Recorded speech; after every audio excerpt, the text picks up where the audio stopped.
রাজা জগৎ সিংহ মহারাজের জয় হোক। কি সংবাদ মন্ত্রী মহাশয়? প্রজারা আপনার দর্শন প্রার্থী মহারাজ। উফ, প্রজারা কি আমাকে এক মুহূর্তের জন্য বিশ্রাম করতে দেবে না? আচ্ছা আচ্ছা, আপনি যা হয় বিবেচনা করে ওদের আবদার মিটিয়ে দিন। আপনি না হলে কি রাজকর্ম চলে মহারাজ? আপনি হলেন এই রাজ্যের ভাগ্য বিধাতা।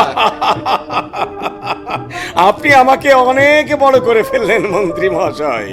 আমি একজন ক্ষুদ্র মানুষ মাত্র। মহারাজ, আরে ধনদাস, এসো এসো। আচ্ছা, তোমার সব সংবাদ শুভ তো? আগে এ অধীন মহারাজের চিরদাস, আপনার শ্রীচরণের আশীর্বাদে আমি ভালো আছি। সব বন্ডুল হলো। একে তো মনসা, তার উপর আবার ধনুর গন্ধ। এই চাটুকারের জন্য কোনো কাজই সফল হবে না। মহারাজ, হুম, আপনারা কথা বলুন, আমি আসি। আসুন মন্ত্রী মহাশয়। হ্যাঁ, এবার তোমার সংবাদ বলো ধনদাস। মহারাজ, এ বনের প্রায় সব ফুলের মধু আপনার পান করা হয়েছে। নতুন ফুলের সন্ধান তো আর দেখছি না। কেন, আমার এ জয়পুর রাজ্য কি যুবতী শূন্য হয়েছে ধনদাস? আগে মহারাজ, যে কি বলেন, যুবতী শূন্য হবে কেন? আপনার উপযুক্ত কাউকে পাচ্ছি না। তারপরও আপনি কোনো চিন্তা করবেন না মহারাজ। আমাদের রাজ্য না হয় অন্য রাজ্য থেকে সুন্দরী রূপসী ললনা আনার ব্যবস্থা করব। তোমার কথা শুনে মনটা বড় উতলা হয়ে উঠল। মহারাজ, আপনার আজ্ঞা হলে একটা চিত্রপট দেখাতে পারি। চিত্রপট? কিসের চিত্রপট? এই দেখুন মহারাজ। বাহ, এ তো চমৎকার চিত্রপট। এমন সুন্দর রূপ আমি আগে কখনো দেখিনি। মহারাজ, এই রূপ আপনি কেন, বোধহয় কেউ কখনো দেখেননি। কে কে এই সুন্দরী রমণী? তুমি বলো বলো ধনদাস, আমি এক্ষুনি বায়ু গতিতে সেখানে যাব। ব্যস্ত হবেন না মহারাজ, ব্যস্ত হবেন না। সব বিষয়ে কি ব্যস্ত হলে চলে? এ বড় মূল্যবান রত্ন, তাকে ছোঁয়া খুবই দুঃসাধ্য। যে কোনো মূল্যেই হোক, আমি আমি ওই সুন্দরী ললনাকে পেতে চাই ধনদাস। মহারাজ, এই রত্নটি হলো উদয়পুর রাজ্যের রাজকন্যা কৃষ্ণকুমারী। কৃষ্ণকুমারী? উদয়পুরের রাজকন্যা কৃষ্ণকুমারী? হ্যাঁ, তাই তো বলি ধনদাস, রাজ পরিবারে ছাড়া এমন মনোহর রূপের ললনা আর কোথায় জন্ম নেবে? তুমি চিত্রপটটা আমাকে দাও।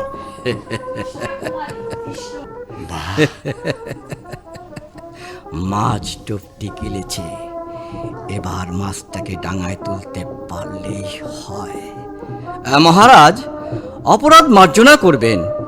চিত্রপটটা আমার এক বন্ধু এনেছে। ও এটা বিক্রি করবে বলে এদেশে এসেছে। ইতিমধ্যে 16,000 মুদ্রার দাম হয়েছে। 20,000 হলেই সে বিক্রি করবেন বলে জানিয়েছে। বেশ তো, তোমার বন্ধুকে উচিত মূল্য দিয়ে দাও। আমি কোষাধ্যক্ষকে বলে দিচ্ছি, ও তোমাকে 20,000 মুদ্রা দিয়ে দেবে। আগে এই নিন চিত্রপট মহারাজ। দাও ধনদাস, তুমি আজ আমাকে যে মহামূল্যবান রত্ন প্রদান করলে, এজন্য তোমার কাছে চিরকৃতজ্ঞ থাকব। মহারাজ, আমি আপনার দাস মাত্র। অভয় দিলে আমি একটা কথা বলতে পারি?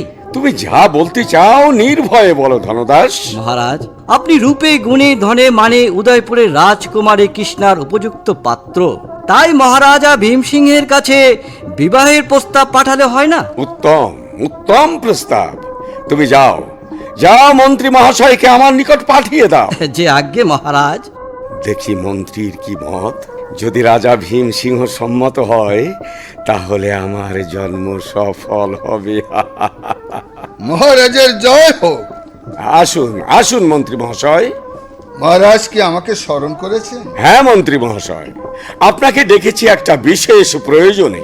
প্রয়োজনটা কি জানতে পারি মহারাজ? মন্ত্রী মহাশয়, উদয়পুর রাজ্যের রাজা ভীম সিংহের কি কোনো সন্তান সন্ততি আছে? আগে হ্যাঁ মহারাজ, শুনেছি কৃষ্ণকুমারী নামে তার একটা মেয়ে আছে। মেয়েটা নাকি পরমা সুন্দরী। লোকে বলে যে তিনি সাক্ষাৎ দেবী, স্বয়ং পুনরায় ভূমণ্ডল অবতীর্ণ হয়েছেন।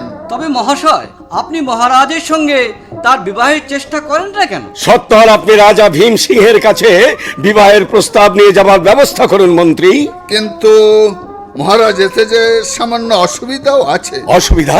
কিসের অসুবিধা? আজ্ঞা মহারাজ, মরুদেশে মৃত অধিপতি বীর সিংহের সঙ্গে এই কন্যার পরিণয়ের কথা উপস্থিত হয়েছিল। পরে তার অকাল মৃত্যুতে সে ক্রিয়া সুসম্পন্ন হয়নি। লোকমুখে শুনেছি সে রাজ্যের বর্তমান নরপতি মানসিংহ কৃষ্ণ কুমারীকে বিবাহ করতে ইচ্ছা প্রকাশ করেছেন। বটে, বাঁদর হয়ে চাঁদে হাত বাড়ায়। এই মানসিংহ একটা উপপত্নীর দত্তক পুত্র, একথা সবাই জানে। কোন সাহসে সে রাজকুমারী কৃষ্ণ কুমারীকে বিবাহ করতে চায়? আমি এই কন্যাকেই বিবাহ করতে চাই। মন্ত্রী মহাশয়, যত শীঘ্র পারেন উদয়পুরে ধনদাসকে পাঠানোর ব্যবস্থা করুন। আজ্ঞা মহারাজ, তুমি আমার সঙ্গে এসো ধনদাস। যে আজ্ঞে। কি হলো ধনদাস, তুমি আবার ফিরে এলে যে? আজ্ঞে মহারাজ, মন্ত্রী মহাশয়ের সঙ্গে আমার একটা বিষয়ে মতৈক্য হচ্ছে না। কি বিষয়ে ধনদাস? মন্ত্রী মহাশয় চান না বেশি সৈন্য নিয়ে যেতে, কিন্তু মহারাজ উদয়পুরের রাজা ভীমসিংহ যে অভিমানী, তাতে আবার তিনি কিছু মনে করেন। তুমি মন্ত্রীকে বলো 100 অশ্ব, 5টা হস্তি আর 1 সহস্র পদাতিক সৈন্য প্রেরণ করার ব্যবস্থা করতে। আর এই নাও আমার অঙ্গুরি, এটা তোমার পুরস্কার। সবাইকে নিয়ে কালই রওনা করবে। আমি বিশ্রামে গেলাম। এখন আপনি যেখানে ইচ্ছে গমন করেন মহারাজ, আমি আমার প্রাপ্য পেয়ে গেছি। চিত্রপট বেচে 20,000 আর পাত্রী দেখার জন্য সোনার অঙ্গড়ি। আমি ধনদাস, ধন সম্পদ অর্জনই আমার কাজ। কৌশলে দুইজনের মধ্যে বিবাদ বাঁধিয়ে দিয়ে ফায়দা লুটা আমার কাজ। আপনি এই ধনদাসকে আজও চিনতে পারলেন না মহারাজ, চিনতে পারলেন না।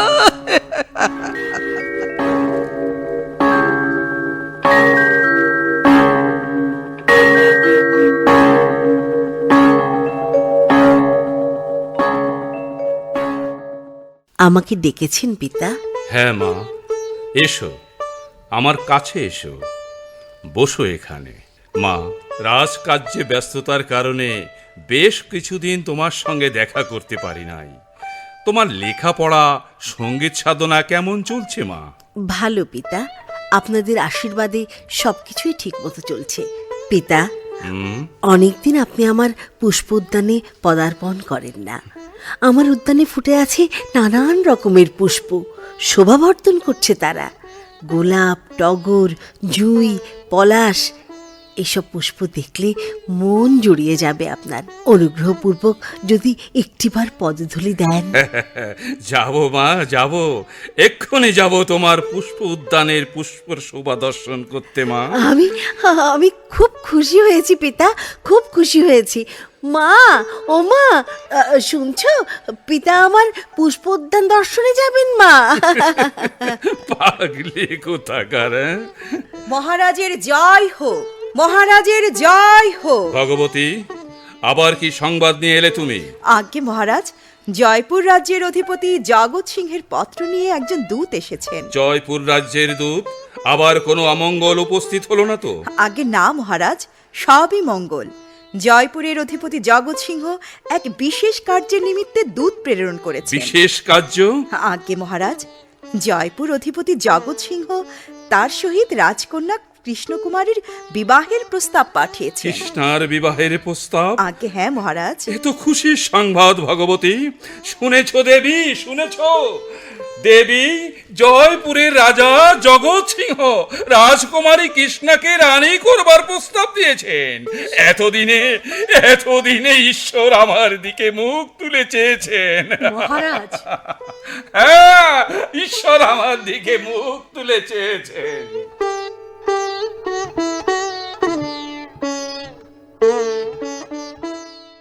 মন্ত্রী মহাশয়, যৌবনকালে লোকে কি না করে থাকে।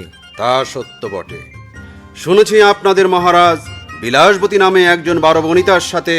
আপনি ঠিকই শুনেছেন মহাশয়, বিলাসবতী যেমন তেমন মেয়ে নয়, সে অসামান্য। বারবনিতা সামান্যই হোক আর অসামান্যই হোক, সে দুশ্চরিত্রাই বটে। মহারাজ ভীম সিং জানতে পারলে কি তার কন্যার সাথে জগৎ সিংহের বিবাহ দিবেন? মন্ত্রী মহাশয়, চাঁদে কলঙ্ক আছে বলে কি কেউ তাকে অবহেলা করে? তাছাড়া বেশিরভাগ রাজা বাদশাদের এরূপ থাকে। কিন্তু ধনদাস, এ অবহেলা নয়, এ যে একেবারে রাহুগ্রাস।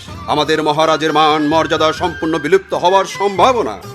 ধনদাস, আপনি অতিথিশালায় বিশ্রাম নিন, এ বিষয়ে আপনার সাথে পরে কথা হবে। এই, কে আছিস? অতিথিশালা খুলে দে।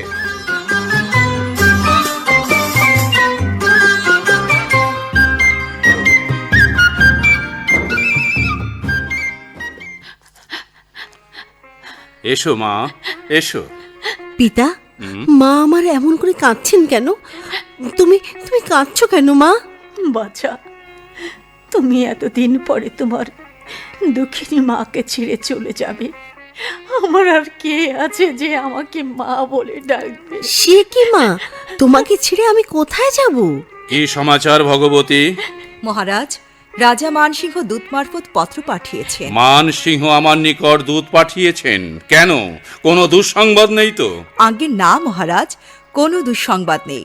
রাজা মানসিংহ তার সাথে রাজকুমারী কৃষ্ণার বিবাহের প্রস্তাব পাঠিয়েছেন। তুমি এ কি বলছো ভগবতী? রাজা মানসিংহ রাজকুমারী কৃষ্ণাকে বিবাহের প্রস্তাব পাঠিয়েছেন? একদিকে রাজা জগৎ সিংহ, অন্যদিকে মানসিংহ। না না না, আমি আর ভাবতে পারছি না। আপনি আপনি উতলা হবেন না মহারাজ। দেবী, রাজা মানসিংহ এবং রাজা জগৎ সিংহ উভয়ই প্রভাবশালী ও বড় যোদ্ধা। আমি এখন কি সিদ্ধান্ত নেব বুঝতে পারছি না। আপনি আপনি অন্তঃপুরে চলুন মহারাজ, তারপর ভেবেচিন্তে একটা সিদ্ধান্ত নেওয়া যাবে। হ্যাঁ হ্যাঁ, তাই চলো দেবী, তাই চলো। মা কৃষ্ণা, তুমি কি যাবে আমাদের সঙ্গে?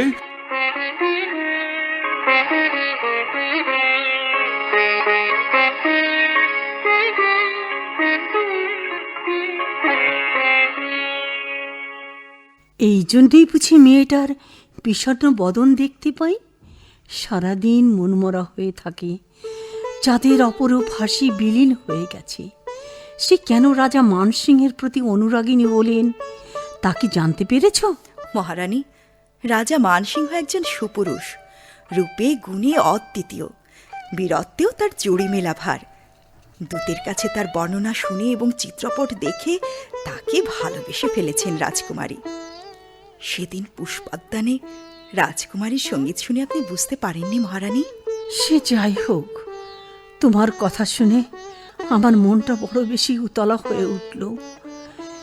ভেবেছিলাম মেয়েটারকে ভালো করে বিবাহ দেব, কিন্তু বিধির বিড়ম্বনায় সবই বিফল হলো। কেন বিফল হবে মহিষী? তুমি কি ভেবেছ মহারাজ মরুদেশে রাজা মানসিংহকে মেয়ে দেবেন? এক তো মানসিংহের সাথে আমাদের মহারাজের বৈরিতা, অন্যদিকে রাজা জগৎ সিংহের দূত আগেই এসেছেন। যে ধীবর আগে ডুব দেয় তাকেই কি সাগর মুক্তাফল দিয়ে থাকে? এ কি কথা মহিষী? আপনার কন্যা আপনি যাকে পছন্দ হবে তার সাথেই বিবাহ দেবেন, এতে কার কি বলার আছে? ভগবতী, আমরা কি স্বেচ্ছাধীন? এ কি, দেখো ভগবতী, চেয়ে দেখো কে এসেছে। আমার মা এসেছে। এসো মা কৃষ্ণা, এসো। তোমায় আজ বিষণ্ণ দেখাচ্ছে কেন মা? না তো মা, বিষণ্ণ হব কেন? এই তো আমি আমি দেবে আছি মা। ও কি মা, তুমি তুমি কাঁদছো কেন? ছি মা, ছি, কেঁদো না। তোমার কিসের এত অভাব যে তুমি কাঁদছো? মা, আমি কি অপরাধ করেছি যে তার জন্য আমাকে জলে ভাসিয়ে দিতে উদ্যত হয়েছো? বালাই ষাট, কেন মা, তোমাকে জলে ভাসিয়ে দেবো কেন? মেয়েকে চিরদিন পিতার গৃহে থাকে মা। কন্যা, এই দেখো তোমার মা, ইনি কেমন করে পিতৃগৃহ পরিত্যাগ করে পতিগৃহে বাস করছেন। তুমিও তো তাই করবে, এতে কান্নার কি আছে? ভগবতী, স্থির হও মা, স্থির হও। ছি মা, এমন করে কি কেউ কাঁদে? মা, মা গো, বলো মা। এতদিন প্রতিপালন করে অবশেষে আমাকে কি বনবাসে দেবে? কৃষ্ণা, মহারানী, এই রাজকুমারী, মহারাজ এদিকেই আসছেন। আপনাদের এভাবে দেখলে তিনি খুবই দুঃখিত হবেন। আপনারা তাড়াতাড়ি ভেতরে যান।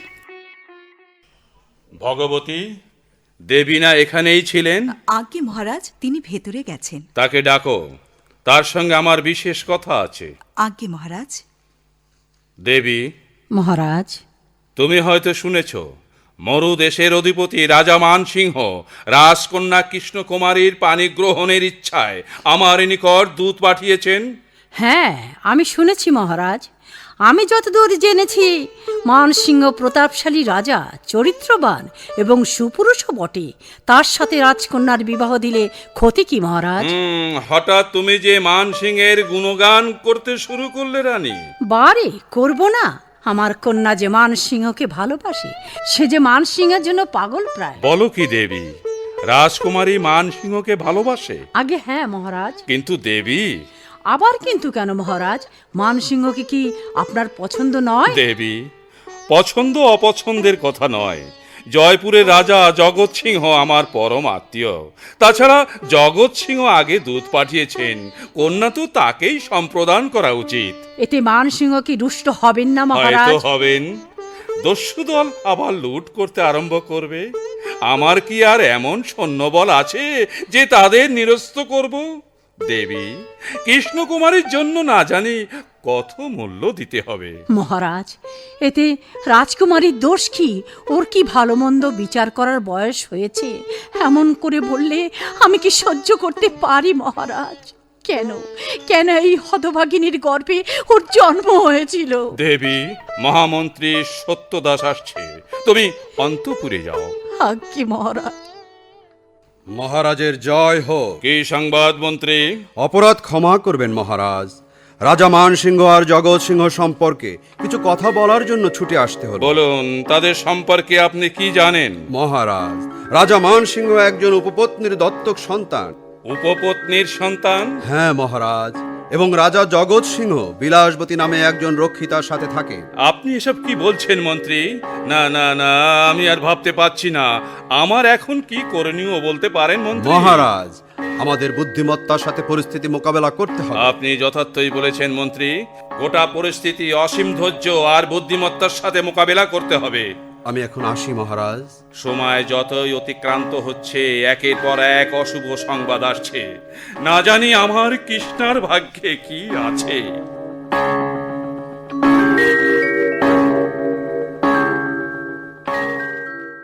রাজা মানসিংহ, যাকে আমি কখনোই দেখিনি, তার নামও শুনিনি, কোনো বাক্যালাপও হয়নি, শুধু তার চিত্রপট দেখেছি। তবুও তার জন্য আমার মন এত চঞ্চলা হলো কেন?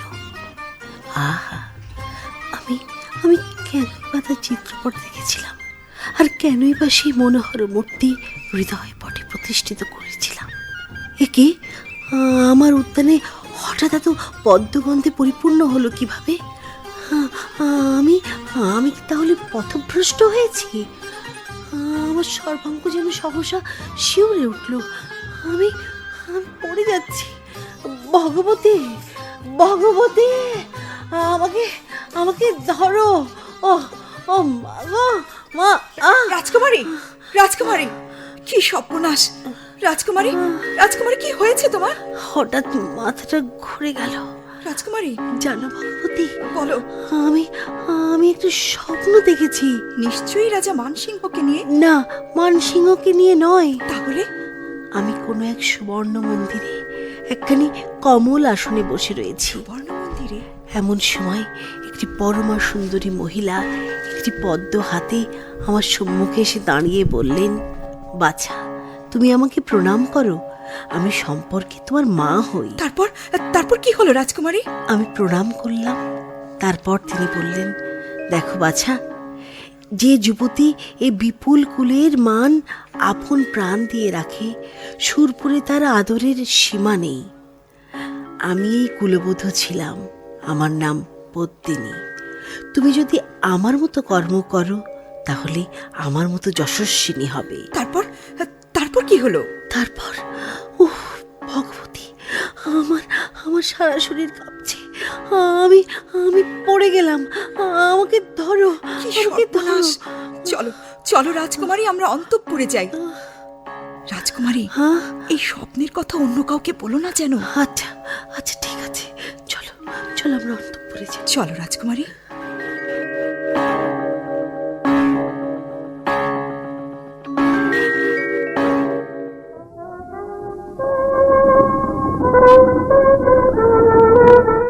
কি মন্ত্রী, এ সংবাদ আপনাকে কে দিলে? মহারাজ, ধনদাস এলে তার কাছে শুনলেই তো সব বিশ্বাস হবে। কি মুশকিল, আমি কি আপনার কথা অবিশ্বাস করছি? আমি জানতে চাইছি আপনি এ সংবাদ কার কাছ থেকে পেয়েছেন? মহারাজ, কথাটা আমার একজন বিশ্বস্ত চর, তার মারফতই জেনেছি।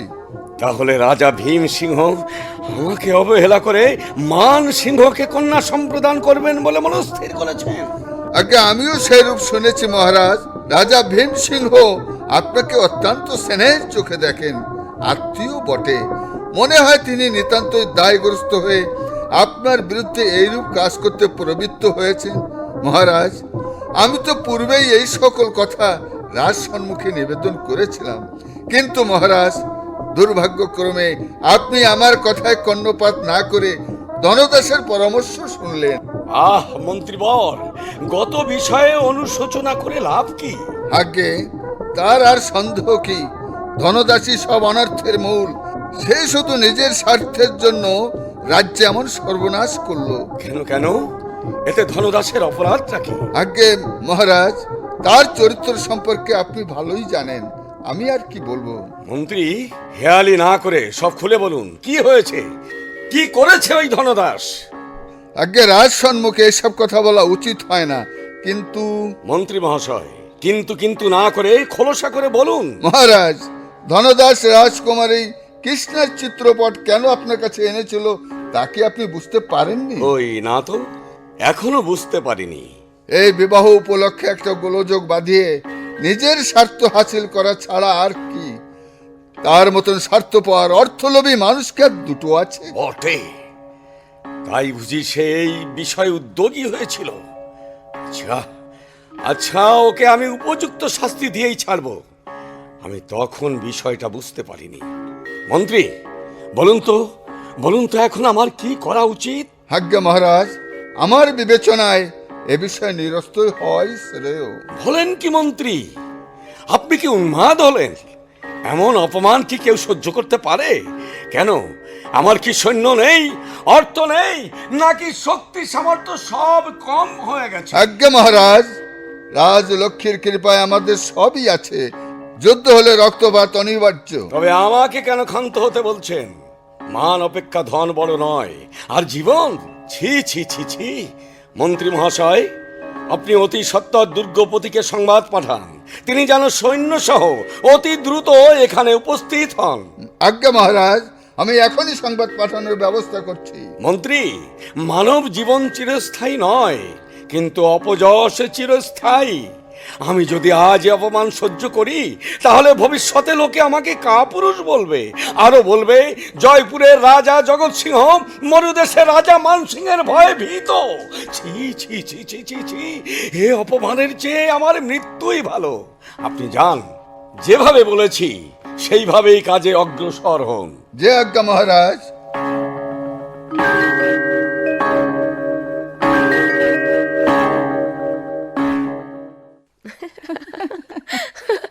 তোমার বুদ্ধির তারিফ করতে হয় মদনিকা, তোমার বুদ্ধির কোনো তুলনাই নেই।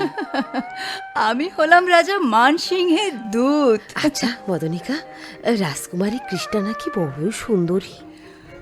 রাজকুমারীর কথা আর জিজ্ঞেস করো না। এমন রূপলাবণ্য এ জগতে আর আছে কিনা সন্দেহ আছে। আহা, কি অপূর্ব চেহারা, দেখলে প্রাণ জুড়িয়ে যায়। অখিল মদনিকা, তুই যে একেবারে বিরস বদন হলি, তিনি কি এতই তোর মন ভুলিয়েছেন? কি আর বলবো ভাই, রাজনন্দিনী কৃষ্টার কথা মনে হলে মনটা কেঁদে ওঠে। বলিস কি রে মদনিকা, তিনি কি এতই সুন্দরী? চল ভাই চল, ওখানে গিয়ে একটু বসে কথা বলি। রাজকুমারী কৃষ্ণার কথা শুনতে বড় ইচ্ছে করছে রে। তার কথা শুনে তোমার কি লাভ? তোর মুখে তার কথা শুনে তাকে দেখতে আমার খুব ইচ্ছে করছে। মনে হচ্ছে উদয়পুরে গিয়ে তাকে এক নজর দেখে আসি। যে রাজকুমারীকে দেখেনি, বিধাতা তাকে বৃথাই চক্ষু দিয়েছেন। সে যাক, এখন বলো দেখি, মহারাজ কতদিন তোমার কাছে আসেননি? ও কথা আর জিজ্ঞেস করে আমাকে কষ্ট দাও কেন ভাই? আজ 3 দিন হলো মহারাজ এদিকে আসেন না। তবে কি তিনি ধনদাস ফিরে আসার দিন অবধি আর এখানে আসেননি? মনে হয় তিনি বিবাহের ব্যাপারে মনক্ষুণ্ণ হয়েছেন।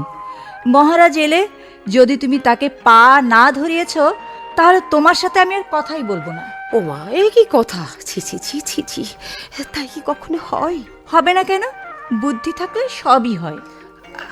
ওই দেখো ভাই, ওই দেখো, মহারাজ এদিকে আসছেন।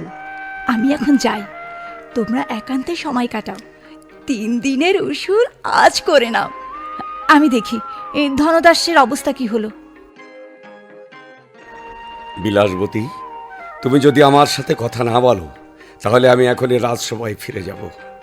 ওদিকে অনেক কাজ ফেলে এসেছি। জান না, আমি কি আপনাকে বারণ করেছি?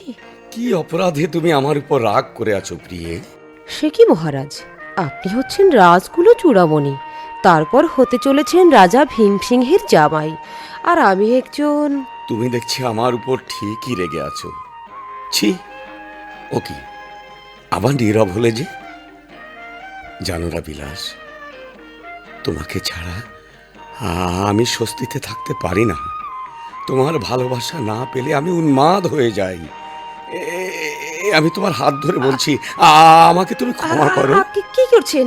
ছি ছি ছি ছি ছি, ছাড়ুন মহারাজ, আপনি কি করছেন? আপনার সাথে আমি... বিলাস, তুমি হয়তো ভেবেছ আমি উদয়পুরের রাজকুমারীকে বিবাহ করছি, মহারাজ। কিন্তু না, তোমাকে ছাড়া আমি বাঁচতে পারবো না বিলাস। মহারাজ, ওই ধনদাসই নষ্টের মূল। ও যে এত ধূর্ত স্বার্থপর তা আগে বুঝতে পারিনি। সেই তো আমার সাথে মানসিংহের অহিনকুল সম্পর্ক তৈরি করে দিল। এখন মান সম্মান রক্ষা করা তো প্রয়োজন। আমি জানি মহারাজ, আমি জানি। এখনো সব থাক না, আসুন আসুন না, এই দুজনে মিলে একসঙ্গে একটু সুধা পান করে নিই, তারপর দুজনেই হারিয়ে যাব। তাই দাও প্রিয়ে, তাই দাও। আসুন আসুন। মহারাজের জয় হোক, রাজা জগৎ সিংহের জয় হোক, মহারাজের জয় হোক। আমাকে আমাকে যেতে হবে প্রিয়ে। আহা, হ্যাঁ, এই তো এলেন, এর মধ্যে যাওয়ারে তো তারা কেন মহারাজ? আর একটু অপেক্ষা করুন, ভালো করে এখনো আপনার সেবা যত্ন করতে পারলাম না। না প্রিয়ে, মহারাজ, কালই যুদ্ধে যেতে হবে। মহারাজ যাবেন না, মহারাজ যাবেন না। আমাকে যেতেই হবে প্রিয়ে। আবার কখন দেখা হবে মহারাজ? যদি বেঁচে থাকি তবেই দেখা হবে।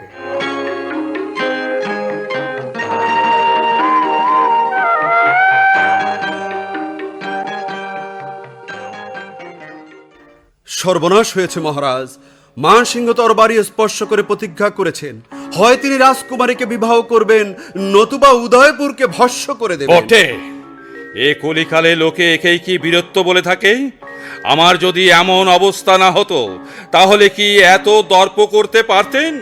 আমার আজ রাজকোষ শূন্য, সৈন্যদের মধ্যে বীর শূন্য, সুতরাং আমার সর্বনাশ করা বিচিত্র নয়। হে বিধাতা, এই অপমান আমাকে আর কতদিন সহ্য করতে হবে? মহারাজ, বলুন। আপনি এত অস্থির হলে... বলেন কি মন্ত্রী মহাশয়, এসব কথা শুনে কি স্থির থাকা যায়? মরুদেশের অধিপতি কে যে তিনি আমাকে শাসন? রাজা জগৎ সিংহ কেন আত্মবিস্মৃত হলেন আমি বুঝতে পারছি না। আপনার কথার মর্মার্থ আমি বুঝেছি মহারাজ, তারপরেও এ সময় আমাদের রাগ করলে চলবে না। ধৈর্যের সাথে পরিস্থিতি মোকাবেলা করতে হবে। রাজকুমারীকে নিয়ে এত বড় বিভ্রাট সৃষ্টি হবে স্বপ্নেও কখনো ভাবিনি। মন্ত্রী মহাশয় বসুন। আজ্ঞে মহারাজ। মন্ত্রী, এই বিপদের সময় আমাদের করণীয় কি? আমি রাজ সিংহাসন গ্রহণ করার পর থেকে এমন বিপদের সম্মুখীন হইনি। কৃষ্ণার বিবাহ নিয়ে আমি যে বিপদে পড়লাম। মহারাজ, এ সূর্যবংশীয় রাজারা জাত কুল মান রক্ষার্থে যা যা করেছেন তা কি আপনার মনে নেই? মন্ত্রী, সেসব কথা কেন আপনি স্মরণ করিয়ে দিচ্ছেন? মহাবীর পূর্বপুরুষের কীর্তিময়তা মনে হলে আমার যে আর বাঁচতে ইচ্ছা করে না। কা পুরুষতার জন্য নিজেকে শতধিক, ছি ছি ছি, আমি এই রাজ্যের রাজা। হায়, এই 16 রাজ্য বংশে আমার মতো ভীরু কাপুরুষ কে কখন জন্মগ্রহণ করেছে? বাঘের ভয়ে শৃগাল হয়তো গুহায় প্রবেশ করতে পারে, কিন্তু সিংহের কি সেটা শোভা পায়? মহারাজ, মহারাজ, বলেন তো। এসো ভাই, এসো। তুমি সব সংবাদ শুনেছো নিশ্চয়ই। আজ্ঞে হ্যাঁ, মন্ত্রী মহাশয়ের নিকট থেকে সকল বিষয় আমি অবগত হয়েছি। মরুদেশ এবং জয়পুরে গোপনে দূত পাঠিয়েছিলাম, তারা ফিরে এসেছে। যবনপতি আমির আর মহারাষ্ট্রপতি মাধবজি উভয়ে রাজা মান সিংহের পক্ষ নিয়েছে। সে কি ভাই, আমির না ধনকুল সিংহের দলে ছিলেন? আগে ছিলেন, কিন্তু তিনি লোকের প্রবঞ্চনায় ধনকুল সিংহকে হত্যা করেন। এখন তিনি মান সিংহের সহায়ক হয়েছেন। হ্যাঁ, বলো কি বলেন্দ্র? এখন দেখছি বিশ্বাসঘাতকতা করা যবনকুলের কুলব্রত। আজ্ঞে তার সন্দেহ নাই, এদেশে এর ভুরি ভুরি প্রমাণ পাওয়া যাবে। বলেন তো, জয়পুর থেকে কি সংবাদ এনেছো শুনি? রাজা জগৎ সিংহ প্রাণপণে যুদ্ধের আয়োজন করেছেন। অনেক রাজপুত তাকে সহায়তা করতে আগ্রহ প্রকাশ করেছেন। হায় হায়, ঝড় উঠলে সাগরের তরঙ্গ সমূহ শান্ত থাকে না, মানুষ বিপদে পড়লে প্রকৃতিও যেন উপহাস করে। সকল রাজা মহারাজা আমাদের বিপক্ষে অবস্থান নিয়েছেন। বলেন্দ্র ভাই আমার, এই বিপদ সংকুল পরিস্থিতিতে আমার করণীয় কি? দাদা, আমি আর কি উপদেশ দেব? শুধু এইটুকুই বলবো, দেশের হিতের জন্যেই যদি প্রাণ দিতে হয় আমি প্রস্তুত। দেশপ্রেমিক সকল নাগরিকের এটাই দায়িত্ব, কর্তব্য। আমাকে কি করতে হবে আপনি শুধু সেই হুকুম করুন দাদা। যুবরাজ বলেন্দ্র ঠিকই বলেছেন মহারাজ, আমরা আপনার নির্দেশের অপেক্ষা করছি। দেহে প্রাণ থাকতে আমরা শত্রুদের রাজ্যের মাটিতে প্রবেশ করতে দেব না। মরব কিন্তু মান দেব না, এটাই বীরের ধর্ম। এই সংকটময় মুহূর্তে আপনাদের কি বলবো নিজেই বুঝতে পারছি না মন্ত্রী। আমি ক্লান্ত, আপনারা যান, পরে আপনাদের আমি ডেকে পাঠাবো। যথাজ্ঞা মহারাজ।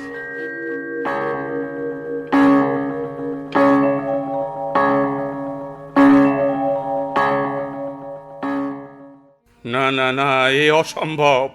নিজের হাতে হত্যা করতে হবে আমার প্রাণ প্রিয় রাজকুমারী কৃষ্ণাকে। হায় হায় বিধাতা, এর চেয়ে আমার মৃত্যুই শ্রেয়। মন্ত্রী, আজ্ঞে মহারাজ।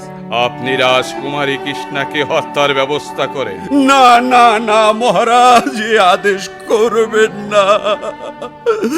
আমি এ কাজ করতে পারবো না মহারাজ। যাকে কন্যা স্নেহে বড় করেছি, সেই কৃষ্ণকুমারী মায়ের রক্তে আমার হাত রঞ্জিত করতে পারবো না মহারাজ। আপনার আদেশ অমান্য করার জন্য ক্ষমা করবেন মহারাজ। আপনি ছাড়া এই উদয়পুর রাজ্যকে কে রক্ষা করতে পারে মন্ত্রী মহাশয়? মহারাজ, আপনার মনে পড়ে রাজকুমারী কৃষ্ণা যখন ছোট ছিল, তখন পুষ্পোদ্যানে আপনি ঘুরতে নিয়ে যেতেন। নানান রঙের পুষ্প দেখে কি না খুশি হতো। পুষ্পে বসা প্রজাপতি ধরার জন্য কতই না চেষ্টা। সেই কৃষ্ণাকে প্রজাপতি ধরতে না পারায় কোথায় কান্নাকাটি করত। দেখতে দেখতে মেয়ে আমার কত বড় হয়ে গেল। ভেবেছিলাম একটা সুপাত্র দেখে ওকে বিবাহ দেব, কিন্তু বিধি পাম। সে যাক মন্ত্রী, অতীতের কথা মনে করে দুঃখ বাড়িয়ে লাভ নেই। আপনি একটা ব্যবস্থা করুন। মহারাজ, এই তরবারি দিয়ে আমার শিরচ্ছেদ করুন, তবু ওই নিষ্ঠুর আদেশ আমি পালন করতে পারবো না। আমাকে ক্ষমা করুন মহারাজ, ক্ষমা করুন। বলেন্দ্র, মন্ত্রী যখন এ কাজ করতে পারবে না, তখন তোমাকেই করতে হবে ভাই। দাদা,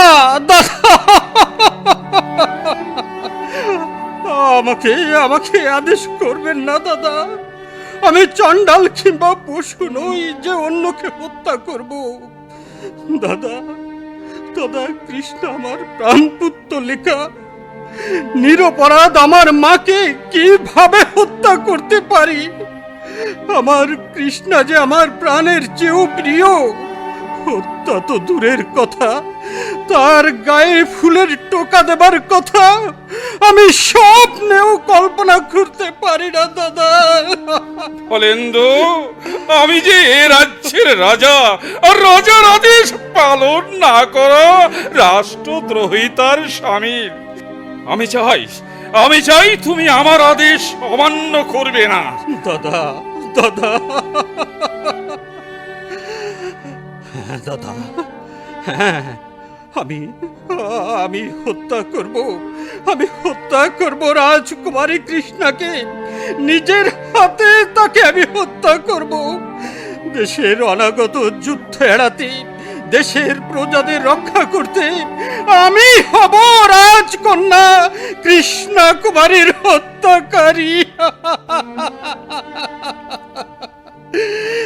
এই তরবারি দিয়েই তার জীবনের ইতি টানবো।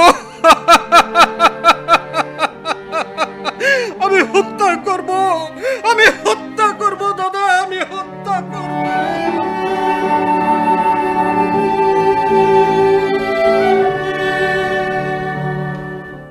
ভগবতী, ভগবতী! আজ্ঞে মহারানী। আমার মা কৃষ্ণাকে দেখছি না, সে কোথায়? বোধহয় রাজনন্দিনী এখনো সঙ্গীতশালায় সঙ্গীত চর্চায় মত্ত। সঙ্গীতশালায়? আগে হ্যাঁ মহারানী। আমি তাকে নিয়ে খুব খারাপ স্বপ্ন দেখেছি।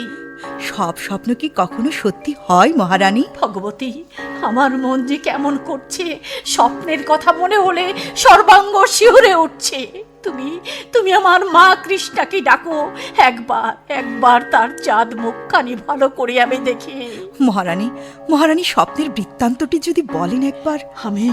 আমি দেখলাম আমার কৃষ্ণা মা ঘুমিয়ে আছে, একজন পুরুষ অসি হাতে তার ঘরে ঢুকলো, তারপর সে অসি দিয়ে আমার মাকে। তারপর কি হলো মহারানী? তারপর আমি চিৎকার করে উঠলাম। আমার ঘুম ভেঙে গেল। ভগবতী, কপালে কি আছে জানি না ভগবতী। আপনি তো জানেন মহারানী, ভালো স্বপ্ন দেখলে খারাপ, আর খারাপ স্বপ্ন দেখলে ভালো হয়। সে যাই হোক, আমার কৃষ্ণা মাকে আজ রাতে আমি ঘরে ঘুমাতে দেব না। কেন মহিয়সী, তাতে অসুবিধা কোথায়? ওই শুনুন, আমি বলেছিলাম না রাজকুমারী সঙ্গীতশালায় আছে। চলুন মহারানী, আমরা ওখানেই যাই। মহারানী, আপনি কিছুতেই তার সামনে উতলা হবেন না। মেয়েটি এই অবস্থায় আপনাকে দেখলে অত্যন্ত বিষণ্ণ হবে। চলুন মহারানী। হ্যাঁ, চলো ভগবতী।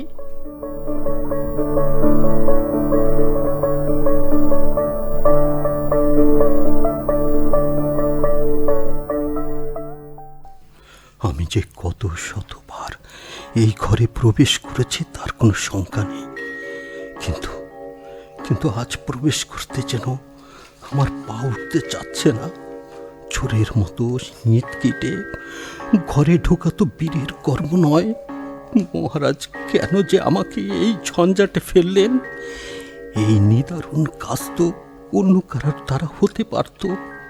ইচ্ছা করছে কৃষ্ণাকে না মেরে নিজেই মরি, কিন্তু এতে তো সমস্যার সমাধান হচ্ছে না। কি, কৃষ্ণা তো বিছানায় নেই, তাহলে গেল কোথায়?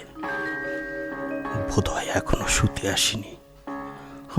আমি এখন কি করি? হয়তো কৃষ্ণার সঙ্গীতশালায় সঙ্গীত চর্চা করছে। হায় ভগবান, আমি কি করে এমন কোকিলাকে চিরদিনের জন্য নীরব করে দেব? এ পাপ কাজ আমি কি করে করব? কৃষ্ণা এদিকেই আসছে। আমি একটু আড়ালে দাঁড়াই।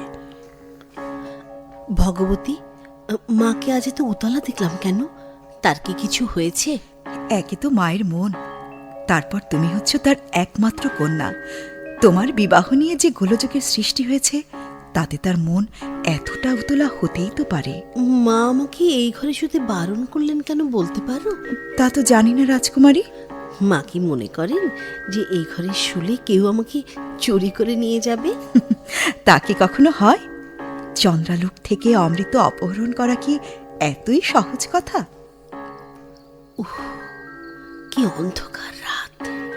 নিশিনাথের বিরহে রজনী দেবী যেন বেশভূষা পরিত্যাগ করে দুঃখ সাগরে মগ্ন হয়ে রয়েছেন।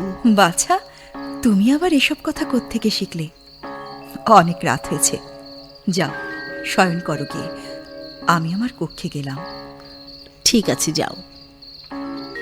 রাজা মানসিংহ এতবার যুদ্ধে হেরেছিলেন বটে, কিন্তু শুনেছি তিনি আবার অনেক সৈন্য সামন্ত নিয়ে জয়পুর আক্রমণের উদ্যোগ নিয়েছেন। না জানি ভগবান আমার ভাগ্যে কি লিখেছেন। আমাদের তো ধন সম্পদের অভাব নেই। আচ্ছা, তারপরও আমি সুখী নই কেন? মনটা আজ বড্ড বেশি চঞ্চল হয়ে উঠেছে। একটু ঘুমিয়ে নেই, তাতে যদি মনটা শান্ত হয়। হায় হায়, আমি এমন কাজ করতে এলাম, জন্মের মতো তোর মুখটা দেখিনি। আজকের পর আর তোর মুখ আমি দেখতে পাবো না। কে কে আমাকে কাকামণি বলে ডাকবে? গলা জড়িয়ে কে আবদার করে এটা চাইবে ওটা চাইবে? কে আমাকে গান শোনাবে? উফ, আমি কি নিষ্ঠুর চণ্ডালের অধম আমি! না না, আর কোনো ভাবনা নয়। এবার এই তরবারি দিয়ে এক কপি বাবলীলা সাঙ্গ করে দিই। এ কি কাকামণি, আপনি এত রাতে আমার ঘরে? আপনার হাতে তরবারি কেন? না না, কিছু না, কিছু না। তোমাকে দেখতে এলাম মা। তুমি তুমি ঘুমাও মা, আমি আসি। কাকামণি, আপনি একজন মহাবীর, তাই এই দাসীর সাথে আপনার এই প্রবঞ্চনা করা কি উচিত? কৃষ্ণা, কাকামণি, কাকামণি, কাঁদবেন না। আপনার আপনার পায়ে ধরি কাকামণি, সবকিছু আমাকে খুলে বলুন। আমার মতো একজন নিষ্ঠুর নরাধমকে আর কাকামণি বলিস না। আমি আমি তোর কাকা নই, আমি চণ্ডাল, আমি তোর কাল। সে কি কাকামণি?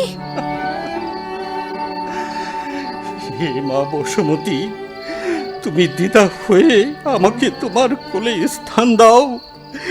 এই নরক যন্ত্রণা আমি আর সহ্য করতে পারছি না।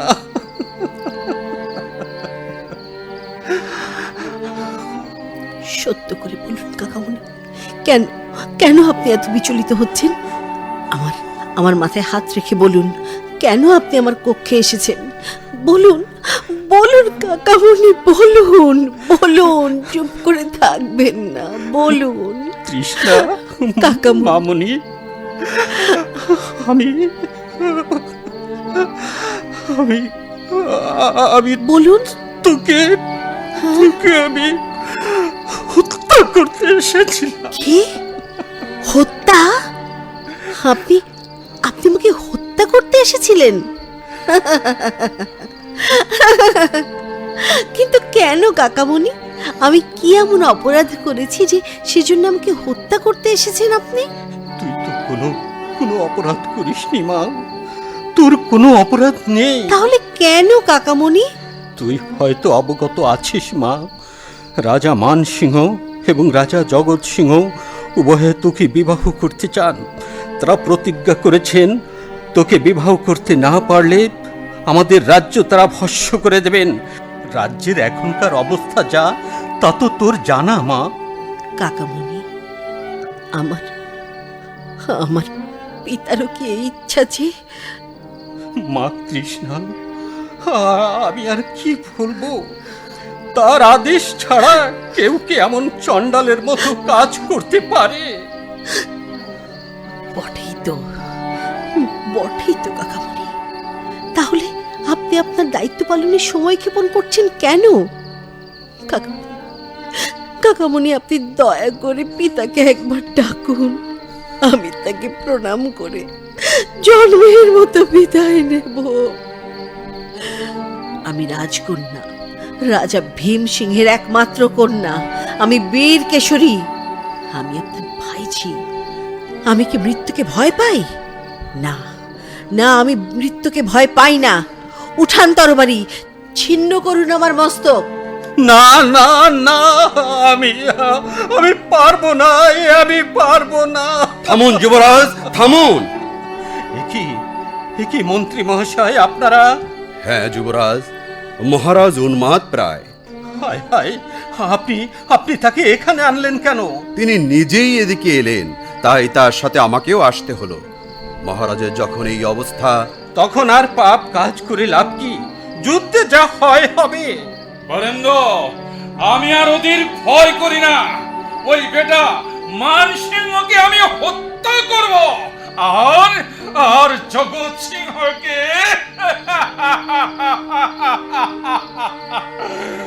মা কৃষ্ণ, তুমি ঘুমাও মা, তুমি ঘুমাও।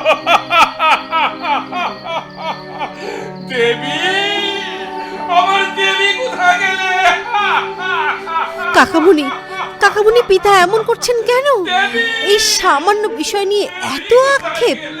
জীব মাত্রই মরণশীল, কেউই চিরস্থায়ী নয়। কুলমান রাখার জন্য প্রাণদান করার চেয়ে আর কি পুণ্য কাজ আছে বলো তো কাকামণি? তৃষ্ণা, আমার মতো একজন নগণ্য মেয়ের জন্য রাজ্যের সকল প্রজারা বিপদে পড়বে, তাকে মেনে নেওয়া যায় কাকামণি? আপনি সেই শিশুকাল হতে আমাকে নিজের মেয়ের মতো ভালোবেসেছেন, স্নেহ করেছেন, স্নেহ আর ভালোবাসা দিয়ে বড় করেছেন। দেশের স্বার্থে আপনার উচিত জন্মের মতো আমাকে বিদায় দেওয়া। ছি মা, তুই এমন কথা মুখে আনিস না।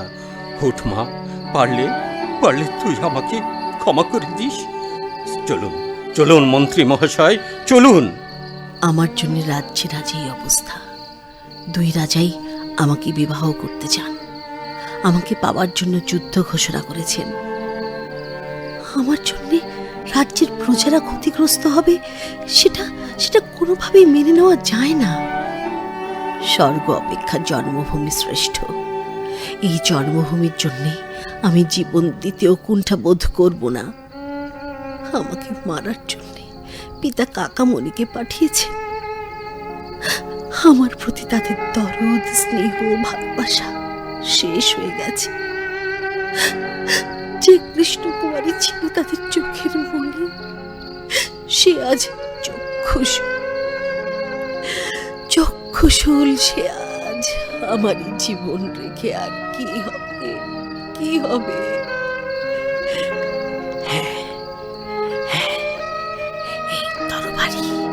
এই তরবারি দিয়েই আমি নিজেকে শেষ করে দেব।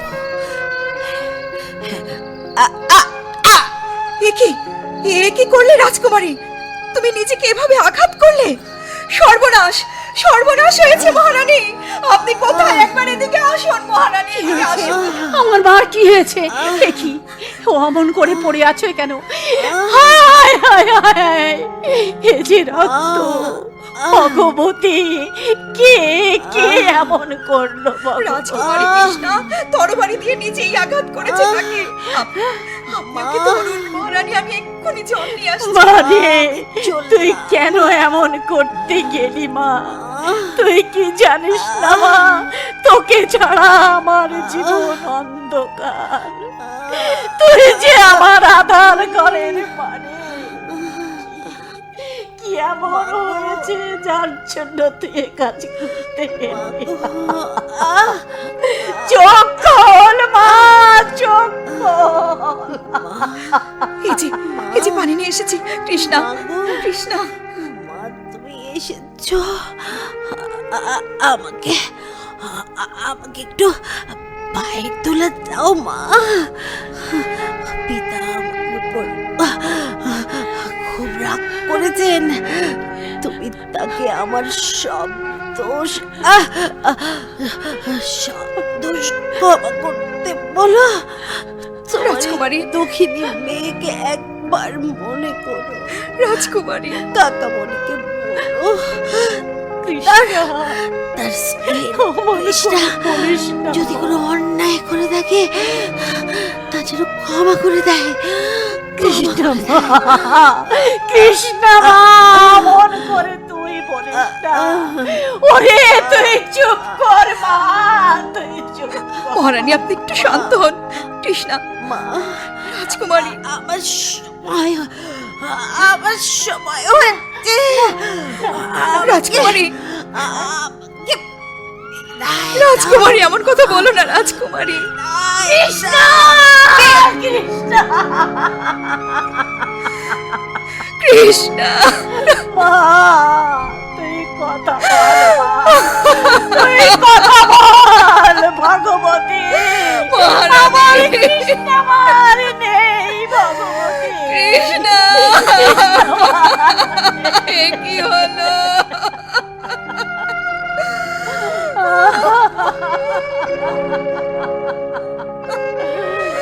মহারানী, কৃষ্ণা যে আর কথা বলবে না মহারানী। চিরজনমের মতো শেষ হয়ে গেছে কৃষ্ণা। মহারানী, মহারাজ, মহারাজ, রাজকুমারী, মহারাজ, কৃষ্ণ আমার সবাইকে কি আমার কৃষ্ণারে কি হয়েছে? মহারাজ, কৃষ্ণা যে আমার চলে গেছে। কৃষ্ণ সবাইকে মুক্তি দিয়ে চলে গেছে মহারাজ, সবাইকে মুক্তি দিয়ে চলে গেছে। কৃষ্ণ, এমন তুই কেন করলি মা?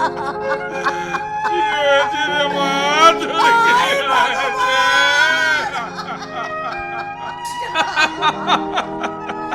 কৃষ্ণ, না না না না, আমি চাইনি মহারানী, আমি চাইনি। কৃষ্ণ, কৃষ্ণ কুমারী নিজের জীবন বিসর্জন দিয়ে রাজ্যের সকলকে মুক্তি দিয়ে গেল, মুক্তি দিয়ে গেল, মুক্তি দিয়ে গেল।